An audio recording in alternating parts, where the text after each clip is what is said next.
my mind. I haven't got ahead by being Mr. Nice.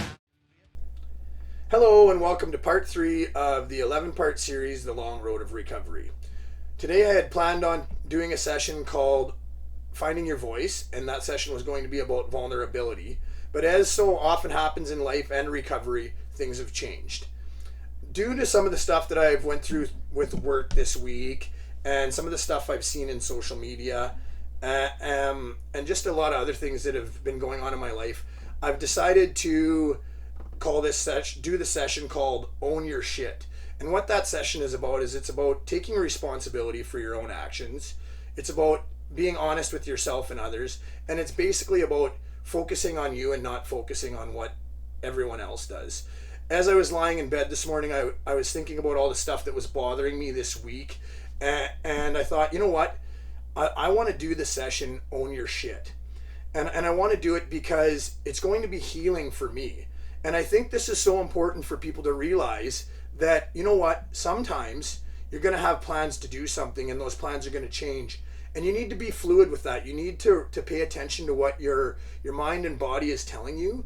And sometimes you just need to get some stuff off your chest and you just need to vent to feel better. So I thought, you know what, let's go this morning, do this session, talk about owning your shit, get some of the stuff off my chest that's been bothering me, and have a really good session with it. And I also wanted to talk about how it doesn't really matter the order that these sessions come in, because I'm going to share so much from, you're going to hear some of the stuff from self-care that is probably going to repeat itself in this session, and I'm going to bring some stuff about boundaries into this session as well. And what you're going to find out in the end is that all 10 of these sessions that we're doing here, with the 10 topics, they all tie together, and I use them all daily to focus on my recovery. So with that being said, I think we'll get started on how you can own your own shit. It seems like everywhere I look nowadays, whether it's turn on the TV, turn on social media, even just talking to people in general, I find that there's a lot of blame going on. There's a lot of passing the buck. It seems like everybody is trying to blame someone else for their problems. They're trying to say, oh, this doesn't work for me, so cancel it. I don't want to deal with that. And I think that's a really unhealthy attitude to have. One of the first things that I learned in my recovery when I started to better myself, and one of the first things that I actually noticed, was that people who were very successful with their recovery never passed the buck. They never blamed other people. They never said, you know, it's the system's fault, it's my mom and dad's fault, it's my ex-wife's fault. They just said, this is my life, this is what I can do to change it. And they took ownership of that and really worked on bettering themselves instead of worrying about everyone else around them. I was one of these people in early recovery that blamed other people, that blamed everyone else. I was so unhappy with where I was at in my life, and I thought, this can't be my fault. I can't be the one responsible for this. So I started looking towards other people to put the blame on them. I blame my father because of my rough upbringing. I blame my mother because she enabled me to a point and then stopped enabling me. So I said, oh, well, she doesn't care about me. She doesn't love me anymore.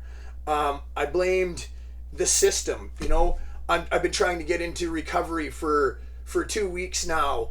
And nobody's letting me in. And meanwhile, I had 8 months prior to try and book these recovery beds and take responsibility for my own actions, but I didn't do anything. I wanted everything now, and if I didn't get it now, it was everybody else's fault except for my own. And what I wasn't doing is looking in the mirror and going, hey, my mom didn't put the bottle in my hand. My dad didn't force me into a pile of cocaine.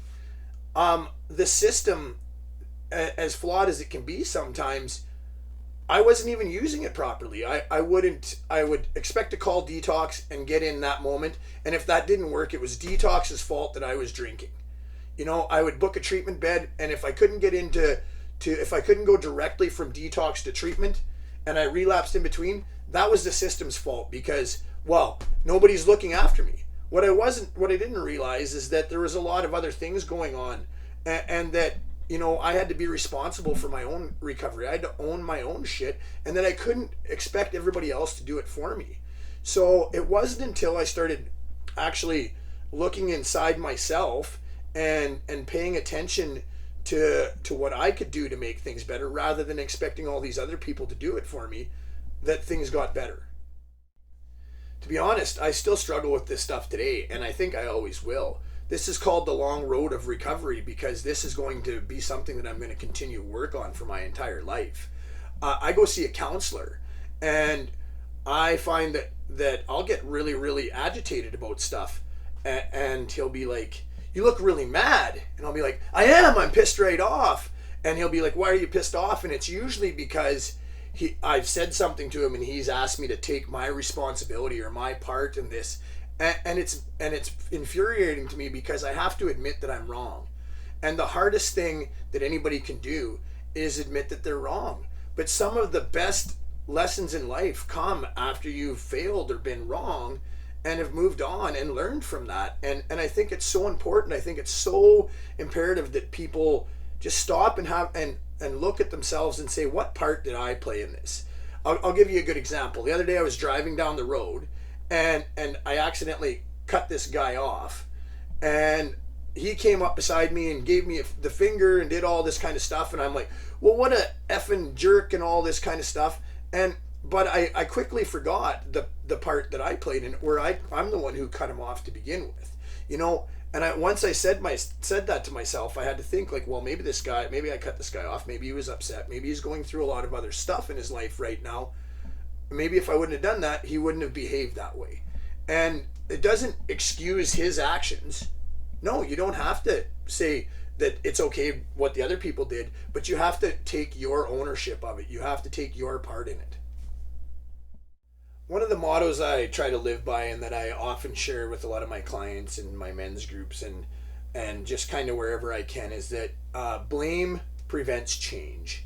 And I think I have to tell this one last story just because it was a very important part of my recovery, and it was kind of when I had the realization that I needed to start owning my shit and stop blaming everybody else. Is that I would constantly blame the system. The system was a big one for me because I spent the last 2 years of my recovery in and out of detoxes, rehabs, the day program, and it was always the system that was failing me. It wasn't me failing me, it was the system. But what I wouldn't talk about all the time is I wouldn't talk about how I had to be responsible for myself. So if I went to detox and there was 3 weeks in between the time that I went from detox to treatment, and I relapsed in that time, I would blame the system. I should have got right into treatment. I wouldn't blame myself for not putting together a good safety plan, or for picking up the bottle, or for doing any of that stuff. I blamed the day program because it didn't work. There was nobody there to look after me at night. Listen, the bottom line is that you have to look after you. You have to take care of yourself. You have to own your own shit. And until you start realizing that you can't pass the buck and blame everyone around you, that you have to focus on yourself and take responsibility for your own actions and pave your own path, you're not going to have any kind of successes at all. You're just going to spend your whole life blaming other people. And this is not going to be an easy thing to do. And it's not going to happen overnight. Owning your shit, you don't just all of a sudden start doing it and it doesn't just become this easy process that you can do all the time. It's just like setting goals. You have to be realistic about your working towards owning all of your stuff. Don't try and do it all at once. I like to think about how I started. I kind of started easy. I'm a golfer, and when I hit a bad golf shot, I had every excuse under the sun. Oh, my back hurts. Oh, I got a brand new club. Oh, you were talking in my backswing. Start with something simple like that. Start with just saying, hey, I hit a shitty golf shot. It's okay. And then work towards owning the bigger stuff, owning maybe it's your failed relationship, maybe it's your part that's not going well in treatment, maybe it's a fight you had with a significant other and you need to take your part of it. Then work into those bigger, tougher ones and keep this as an ongoing process. Like I said, the long road of recovery. Just keep working on it and it'll slowly get easier and easier to do. And it's impossible to talk about taking responsibility and owning your shit without talking about being honest. I found that when I personally struggle with taking responsibility for something, I quickly revert to dishonesty. If I don't want to own my part in something that's going on, what I'll try to do is I'll try and omit certain parts of the story, be dishonest about things, leave out certain parts so that I don't sound like I'm the one to blame. Often put the blame on others, lying about what others' parts were, embellishing their parts of the story, making them sound like they were more to blame than they actually were, to deflect things away from myself. I find that lying is a huge part, and being dishonest is a huge part of not owning your shit. And it's also a huge part in preventing you from having any kind of recovery. When I was working towards my recovery and really struggling with my addictions, I lied about everything. And it was because I didn't want to take responsibility for all the shitty stuff that was going on in my life. I lied about why I didn't show up to things, because I didn't want, rather than saying that I was drunk, I would just say, oh, hey, something came up, I got a flat tire, or I couldn't make it because of this. My life became a constant lie. And I lied so much that I often believed my own lies. And I would cover up lies with more lies. And rather than taking responsibility and owning my shit and saying, you know what, you're right, I was dishonest to you. I didn't have a flat tire, I just didn't want to come because I was intoxicated. I would make up an even bigger elaborate lie. And what happened was my whole addictive lifestyle, my whole life working towards recovery became all about lying, and lying became second nature to me. So on this continuous road of recovery that I'm on, it's very important for me to take responsibility of everything that's in my life, everything that I do in my life. And one of those things is most definitely the honesty piece. And a good example of that is the one night my buddy called me up and he said, hey, do you want to go for coffee? And I said, no, I can't, because my daughter's sick. But that was just a bold-faced lie. What I really should have said is how I was feeling. I should have said, sorry man, I've had a rough week. I've been really busy at work, and tonight I just want to hang out at home and sit on the couch and watch TV. But because I was so used to lying from my past life, I just tossed this lie out right away.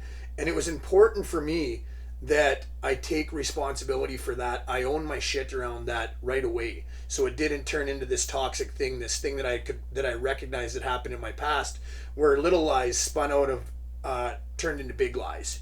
So I called him up and I said, hey man, I'm sorry, I lied to you. And he's like, what? And I'm like, yeah, I lied to you. I said, the truth is I had a really long week and I don't feel like going for coffee tonight. My daughter's perfectly fine.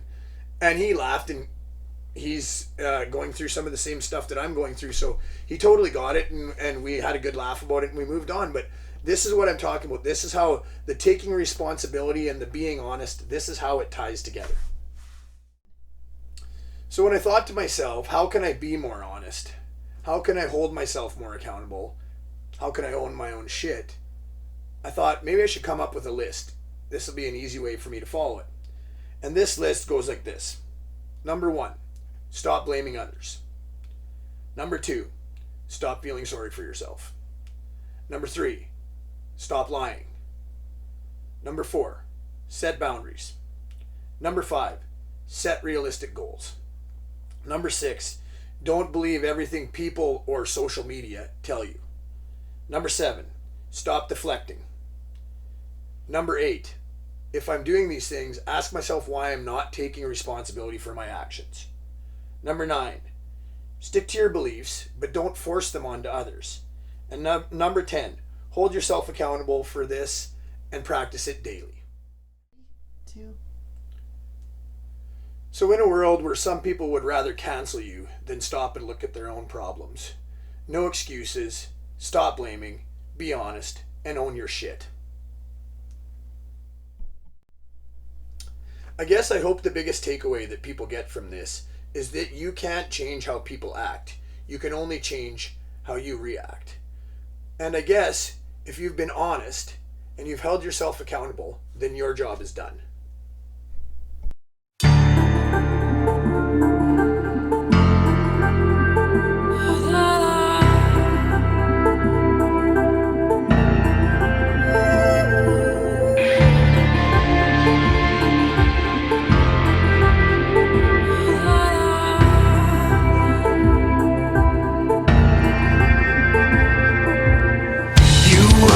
yourself tonight. Not in sync, is everything alright?